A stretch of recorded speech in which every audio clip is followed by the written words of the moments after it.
मैंने 19 साल की उम्र में इसे अनुभव किया था। रात काफी हो चुकी थी और मैं कुछ दूर से एक पार्टी से लौटकर अकेले घर वापस जा रही थी। रात के लगभग 2:30 बजे हाईवे सुनसान था। 20 मिनट गाड़ी चलाने के बाद मुझे पता चला कि मेरा पेट्रोल टैंक लगभग खाली हो गया है। खुशकिस्मती से मुझे दूर एक छोटा सा सर्कल के का साइन दिखाई दिया जो चमक रहा था। यही इकलौता रास्ता था, लेकिन वो पुराना और टूटा फूटा लग रहा था। पार्किंग से निकलने के बाद मैंने एक पेट्रोल पंप के पास अपनी गाड़ी खड़ी कर दी। वो खाली था, लाइटें जल रही थी, फिर भी दुकान के अंदर कोई दिखाई नहीं दे रहा था। अटेंडेंट को मदद के लिए बुलाने की कोशिश से मैंने एक बार हॉर्न बजाया, फिर भी कुछ नहीं हुआ। मैं खुद पेट्रोल पंप करने के लिए बाहर निकली क्योंकि मुझे ठंड लग रही थी। मैं चिड़चिड़ी थी और उस समय देर हो रही थी। उस वक्त मेरे रोंगटे खड़े हो गए। सर्कल के सामने वाली एक बड़ी कांच की खिड़की बुरी तरह से टूटी हुई थी। ऐसा लग रहा था जैसे किसी ने उस पर कोई भारी चीज, शायद कोई पत्थर या ईंट फेंकी हो। मैं रुक गई और उसे देखने लगी। टूटे हुए कांच के टुकड़े मकड़ी के जाले की तरह शीशे पर फैले हुए थे। मुझे बेचैनी महसूस हुई। जल्दी से टैंक फुल करने के बाद मैंने अपनी कार लॉक की और अंदर देखने चली गई। मुझे नहीं पता कि मैंने ऐसा क्यों किया। शायद मैं ये सुनिश्चित करना चाहती थी कि अंदर कोई घायल तो नहीं हुआ है। जैसे ही मैंने दरवाजा खोला, ऊपर लगी घंटी बज उठी, लेकिन काउंटर पर कोई नहीं था। मैंने जल्दी से पुकारा, हेलो, लेकिन वहां बस सन्नाटा ही था। पीछे वाले हिस्से में स्नैक्स आयल में एक शेल्फ पलटा हुआ था और कैंडी और चिप्स के पैकेट इधर उधर बिखरे पड़े थे। ऐसा लग रहा था जैसे कोई हाथापाई हुई हो। जगह पूरी तरह तबाह नहीं हुई थी, लेकिन इतनी जरूर थी कि जिससे इशारा मिल जाए कि यहाँ कुछ ठीक नहीं है। मैं अपना फोन निकालकर 911 पर कॉल करने ही वाली थी कि मुझे कदमों की आहट सुनाई दी। पीछे वाले स्टोरेज रूम से एक आदमी सर्कल के की शर्ट पहने हुए बाहर आया। वो अजीब सा लग रहा था। उसकी कमीज सिलवटों वाली और आधी खुली हुई थी। उसके कॉलर पर पसीने के निशान थे और उसका नाम का टैग गायब था। वो टेंशन में लग रहा था, जैसे वो किसी कस्टमर के लिए तैयार ही ना हो। उसने मुझे बहुत ही जबरदस्ती से मुस्कुराते हुए कहा, माफ करना, पीछे की तरफ थोड़ी गंदगी साफ करनी पड़ी। मैंने आम बर्ताव करते हुए उससे कहा, कोई बात नहीं, बस थोड़ा पेट्रोल चाहिए था। उसने सर हिलाया और काउंटर के पीछे चला गया। मैंने उससे पूछा कि सब ठीक है या नहीं, तो वो घबराकर हंस पड़ा। हाँ, कुछ बच्चों ने पहले भी अंदर घुसने की कोशिश की थी। उन्होंने खिड़की तोड़कर हंगामा मचाया, लेकिन मैंने उन्हें भगा दिया। मेरे अंदर से एक आवाज हुई जिसने मुझे एहसास दिलाया कि वो झूठ बोल रहा है। उसकी नजरें बार बार पिछले कमरे की ओर घूम रही थी। जैसे ही मैंने उस दरवाजे की ओर मुड़कर देखा जहां से वो आया था, मुझे कुछ अजीब सा दिखाई दिया। दरवाजे की छोटी सी दरार से 2 पैर मुश्किल से दिखाई दे रहे थे। वो जमीन पर बिना हिले बस पड़े थे, जूते ऊपर की ओर उठे हुए। मैंने कोई रिएक्शन ना देने की कोशिश की। अजीब सी मुस्कान के साथ मैंने उसे बताया कि मुझे बाथरूम जाना है। वो एक पल सोचने के लिए रुका, फिर जवाब में सर हिलाया। कांपते हाथों से मैंने अपना फोन निकाला और अंदर जाकर बाथरूम का दरवाजा बंद कर दिया। मैंने जो कुछ भी देखा वो सब 911 पर फुसफुसा कर बता दिया। मैंने उन्हें पिछले कमरे में पड़ी लाश, उस अनजान आदमी, शेल्फ और टूटी खिड़की के बारे में बताया। डिस्पैचर ने मुझे बताया कि पुलिस वाले आ रहे हैं और उन्होंने मुझे बाथरूम में ही बंद रहने की सलाह दी। अंदर मुझे ऐसा लग रहा था जैसे वक्त कट ही न रहा हो। एक बार दरवाजे के पास से गुजरते हुए मैंने उस आदमी की सांसें तेज सुनी। शायद उसे अंदाजा हो गया था कि मैंने बहुत कुछ देख लिया है। मैं चुप रही और अपनी सांसें रोक ली। लगभग 10 मिनट बाद मैंने बाहर पुलिस के सायरन सुने। सामने के दरवाजे धड़ाम से खुल गए। मैंने चीखे और कदमों की आहट सुनी। फिर एक जोरदार धमाका हुआ जो किसी टैकल जैसा लगा। कुछ मिनट बाद एक पुलिस वाले ने बाथरूम का दरवाजा खटखटाया। मैंने दरवाजा खोला और देखा कि 2 पुलिस वाले मेरा इंतजार कर रहे हैं। एक मुझे बाहर ले गया जबकि दूसरा उस आदमी के साथ अंदर ही रहा। पता चला कि वो आदमी सर्कल के का एम्प्लॉय नहीं था। वो एक जाना माना अपराधी था जिसका जबरदस्ती घुसने और डकैती का रिकॉर्ड रहा है। पुलिस वालों के हिसाब से मेरे वहां पहुंचने से 10 मिनट पहले ही वो दुकान में घुसा था और असली क्लर्क, जो सिर्फ एक 22 साल का नाइट शिफ्ट में काम करने वाला लड़का था, उसे उसकी बहस हो गई। बात बिगड़ती गई और झगड़े के दौरान उसने उसे चाकू मार दिया। पुलिस वालों ने कहा कि अगर मैं कुछ मिनट पहले आ जाती तो शायद मैं भी उस घटना के दौरान अंदर चली जाती, या इससे भी बदतर मैं भी उसमें शामिल हो जाती। उन्हें क्लर्क की लाश स्टोरेज रूम में मिली। उस आदमी ने उसे छिपाने की कोशिश की थी, लेकिन मेरे पहुंचने से पहले उसे मौका नहीं मिला। शायद वो सारा सामान समेटकर गायब होने से पहले कैश ले जाने वाला था।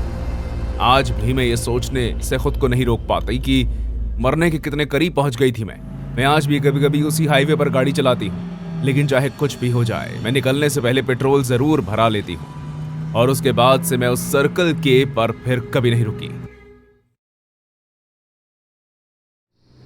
गुरुवार की एक रात थी और बहुत तेज बारिश हो रही थी। मैं सर्कल के में अपनी रोज की शिफ्ट में काम कर रही थी। ये जगह हाईवे से थोड़ी दूर थी, एक तरफ खाली सड़क और दूसरी तरफ जंगल। ज्यादातर रातों में इस समय मुझे कोई कस्टमर नजर नहीं आता था, बस कभी कभार कोई ट्रक वाला या कोई घर जाते हुए ड्रिंक ले लेता था। मैं काउंटर के पीछे खड़ी होकर गम पैक भर रही थी, तभी सामने का दरवाजा जोर से खुला। जैसे ही मैं पीछे मुड़ी, मैंने देखा कि एक लड़की नंगे पांव खड़ी थी, सर से पांव तक पूरी तरह भीगी हुई। उसके माथे पर एक छोटा सा कट था और सर के कई हिस्सों पर बाल उखड़ गए थे। वो लगभग 16 या 17 साल की लग रही थी और लगातार हाँफ रही थी, मानो उसे सांस लेने में तकलीफ सी हो रही हो।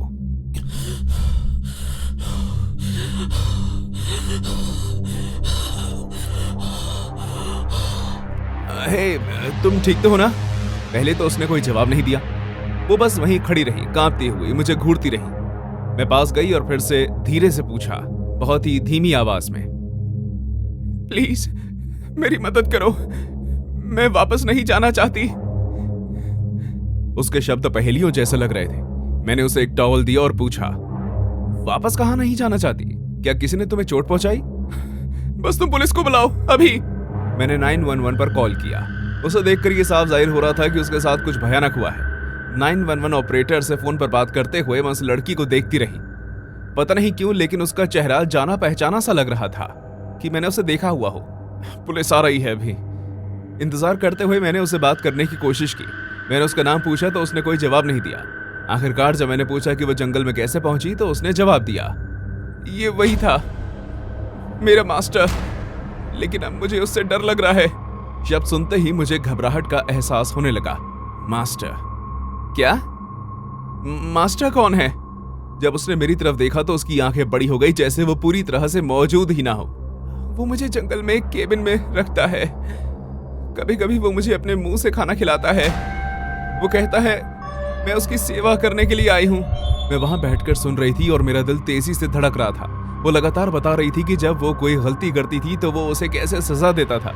उसने बताया कि वो चढ़ावे के नाम पर उसके नाखून उखाड़ देता था। 2 हफ्ते हो गए हैं और मेरा सिर्फ एक ही नाखून बचा है। उसने अपना हाथ उठाया और उसकी उंगलियों का सिरा देखकर मैं सहम गई। तभी मुझे ये बात समझ में आई। मैंने फेसबुक पर एक मिसिंग लड़की की पोस्ट में उसकी तस्वीर देखी थी। ये वही लड़की थी जो लगभग 2 हफ्ते पहले 30 मील दूर एक टाउन से गायब हो गई थी। जैसे ही मैं ये पूछने वाली थी कि क्या हुआ, उसका नाम वही है जो मैंने पोस्ट में पढ़ा था। एक वैन पार्किंग में आकर रुकी, हेडलाइट्स बंद थी। वो धीरे धीरे आगे बढ़ी और दुकान के ठीक सामने रुकी। तभी ड्राइवर ने हॉर्न बजाया, सिर्फ एक बार। लड़की का चेहरा पीला पड़ गया था, उसके होंठ कांप रहे थे और वो फुसफुसा रही थी, मास्टर आ गए हैं। बिना सोचे मैं आगे की ओर भागी और दरवाजा बंद कर दिया। वैन का ड्राइवर बाहर निकला। वो काफी लंबा था और उसने एक गहरा रेनकोट पहना हुआ था। उसके चेहरे पर कोई भाव दिखाई नहीं दे रहा था और उसकी नीली आंखें देखकर मेरे रोंगटे खड़े हो गए। वो शीशे के पास आया, लड़की को देखा और फिर मेरी तरफ देखा। उसे बाहर निकाल, वो मेरी है। तुझे अंदाजा भी नहीं है कि तू क्या कर रही है। मैंने उसे बताया कि पुलिस आ रही है, लेकिन उससे उसका गुस्सा और बढ़ गया। उसने शीशे पर मुक्के मारने शुरू कर दिए। मुझे पूरा यकीन था कि वो शीशा तोड़ देगा। लड़की कोने में सिमट कर सिसक रही थी। मैंने उसके और दरवाजे के बीच खड़े होकर खुद को संभालने की पूरी कोशिश की। ये 1 मिनट तक चलता रहा और मुझे पूरा यकीन था कि अगर वो अंदर आया तो मैं आखिरी सांस तक उससे लड़ूंगी। तभी दूर से पुलिस की गाड़ी के सायरन की आवाज पहुंची। वो आदमी वापस वैन की तरफ भागा और अंधेरे में गायब हो गया। पुलिस वाले बंदूकें तानकर दुकान के हर कोने की जांच करने लगे। जब उन्हें यकीन हो गया कि सब कुछ सुरक्षित है तो मैंने उन्हें सब कुछ बता दिया। लड़की ने अपनी कहानी दोहराई और एक छोटा सा निशान भी दिखाया जो उसने बताया कि उस आदमी ने उसे उस पेड़ पर गाड़ने के लिए कहा था जहां से वो भागी थी। पुलिस वालों ने रेडियो पर इसकी सूचना दी और कहा कि वो फौरन उस इलाके की तलाशी लेंगे। 1 घंटे के अंदर उन्हें जंगल की गहराई में एक झोपड़ी मिल गई। साथ ही सबूत भी मिले जो इस बात को कंफर्म करते थे कि उस लड़की को वहां रखा गया था। अगली सुबह तक उन्होंने उस आदमी को गिरफ्तार कर लिया था। उसके पास परेशान करने वाले व्यवहार का एक लंबा रिकॉर्ड था जो किसी तरह सालों से नजरअंदाज किया गया था। लड़की के माता पिता 2 दिन बाद स्टोर पर मुझसे मिलने आए। वो इतना रोए कि उन्हें बोलने में भी मुश्किल हो रही थी। उसकी मां ने मुझे गले लगाया और बार बार शुक्रिया अदा किया। पुलिस वालों ने कहा कि अगर वो सर्कल के से नहीं टकराती या अगर मैंने उस आदमी को नहीं रोका होता तो बात बहुत अलग हो सकती थी। अब महीनों बीत गए हैं और मैं अब भी उस रात के बारे में सोचती हूँ। अब मैं दिन की शिफ्ट में काम करती हूँ। अब मैं खुद को अंधेरा होने के बाद उस स्टोर में अकेले नहीं जाने देती। उस लड़की के साथ जो हुआ था उसे सुनने के बाद तो बिल्कुल भी नहीं, और उस आदमी की आंखों में वो भाव देखने के बाद भी नहीं, जैसे उसे सचमुच लगता हो कि वो लड़की उसकी है। कई रातों में मुझे आज भी खिड़की में उसका चेहरा दिखाई देता है। हालांकि मुझे पता है कि वो आदमी जेल में है, पर कुछ चेहरे यूं ही आपकी जिंदगी से नहीं जाते। उस समय मैं शहर के बाहर वाले इलाके में बने सर्कल के में रात की शिफ्ट में काम कर रहा था जब ये घटना घटी।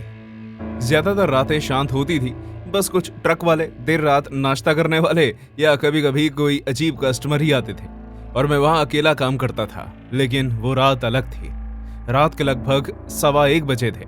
मुझे वो समय इसलिए याद है क्योंकि मैंने अभी अभी कॉफी स्टेशन भरा था और पीछे एक फ्रोजन बर्रिटो गर्म करने ही वाला था। बाहर कोहरा काफी गहरा हो गया था, इतना गहरा कि पार्किंग से कुछ फीट आगे तक कुछ दिखाई नहीं दे रहा था।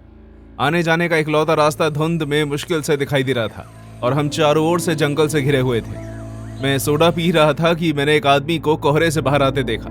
वो धीरे धीरे चल रहा था, उसके पास टॉर्च भी नहीं थी। वो दुकान के कोने से आया था जहां पेड़ों के अलावा कुछ नहीं था।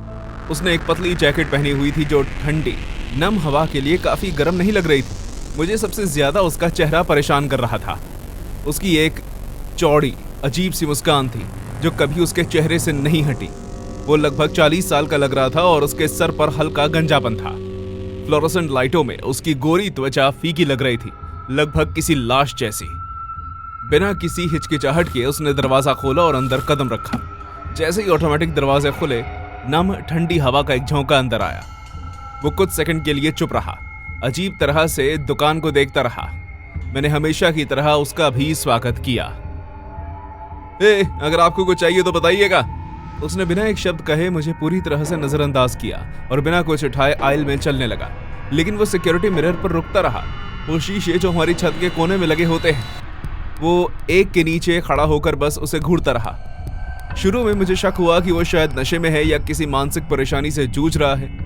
मैंने पिछले कुछ सालों में ऐसे कई कस्टमर देखे हैं। काफी देर तक दुकान में घूमने के बाद आखिरकार वो एक काउंटर तक पहुंचा। मैंने उस पर कड़ी नजर रखी। बिना एक शब्द कहे उसने एक मुड़ा हुआ $1 का नोट निकाला और काउंटर पर पटक दिया। उसने रजिस्टर के पास रखे छोटे से डब्बे से गम की एक स्टिक की ओर इशारा किया और कहा, मैं इनमें से एक लूंगा। मैंने उसकी बात सुनते ही आम बर्ताव करने की कोशिश की। वो बस वहीं खड़ा रहा और मुझे देखता रहा। फिर अचानक उसने अपने निचले होंठ को जोर से काट लिया। उस चिपचिपी आवाज से मेरे रोंगटे खड़े हो गए। उसके होठों से खून रिसने लगा। फिर भी वो मुस्कुराता रहा। खून बहने के साथ उसकी मुस्कान और भी गहरी होती गई। खून से उसकी सनी हुई उंगलियों से उसने गम का टुकड़ा उठाया, उसे खोला, मुंह में डाला और धीरे धीरे चबाने लगा। चबाते हुए उसकी आंखें एक अजीब सी खुशी से ऊपर उठ गई। मुझे हैरानी और गुस्से से देखते हुए उसने पहली बार कुछ ऐसा कहा जैसे कई दिनों से बोला ही ना हो। वो सुनकर मैं हैरान सा हो गया था। मुझे गम का स्वाद ज्यादा पसंद है। और हंसने लगा।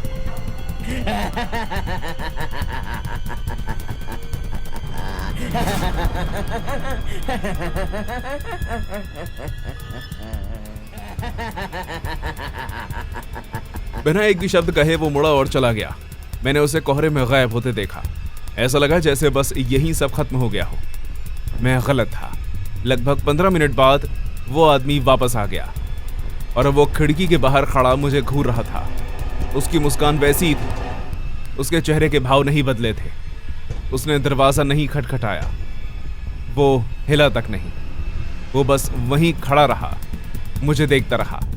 ये लगभग 20 मिनट तक चलता रहा। जाहिर है मैं बाहर नहीं जाना चाहता था। मैं किसी और चीज पर ध्यान देने की कोशिश करता रहा, मेरा फोन, कैमरा मॉनिटर, पैसे गिनना, लेकिन मेरी नजरें बार बार खिड़की पर ही टिक जाती। वो अभी भी देख रहा था। उसने पलक तक नहीं झपकाई, वो बस मुस्कुराता रहा। आखिरकार मैंने दुकान का फोन उठाया और उसे ऊपर उठाते हुए दिखाया ताकि वो देख सके। मैं पुलिस को बुला रहा हूँ, मैंने मुंह से इशारा करते हुए कहा। उसने अपना सर थोड़ा झुकाया, फिर खून से सनी गम को शीशे पर थूक दिया। गम उस पर चिपक गई और लार और खून शीशे से टपकने लगा। उसने मुझे ऐसी आंख मारी जैसे उसने अभी अभी कोई मजेदार चुटकुला सुनाया हो, और फिर धुंध में वापस चला गया। हालांकि हमें इस तरह स्टोर बंद करके जाना अलाउड नहीं है, लेकिन मैं चला गया। मुझे जरा भी परवाह नहीं थी। अगली सुबह जब मैनेजर आई तो मैंने उसे सब कुछ बता दिया। उसने बस सर हिलाया और कहा कि वो इसकी रिपोर्ट करेंगी, लेकिन ज्यादा चिंता नहीं दिखाई। मैंने उसी दिन नाइट शिफ्ट छोड़ दी और दिन में काम करने की रिक्वेस्ट दे दी। एक हफ्ते बाद पास के एक स्टेशन के क्लर्क ने बताया कि उसने उसी आदमी को देखा। वही मुस्कान, वही खून से सना मुंह, हाईवे के किनारे चलते हुए, च्युइंगम चबाते हुए और मन ही मन हंसते हुए। अथॉरिटीज ने अभी भी पुलिस को उसकी शिकायत नहीं की क्योंकि उस आदमी ने किसी को कोई शारीरिक नुकसान नहीं पहुंचाया था। मैं अब भी सर्कल के में काम करता हूं, लेकिन उस आदमी से मिलने के बाद मैंने फिर कभी नाइट शिफ्ट में काम नहीं किया।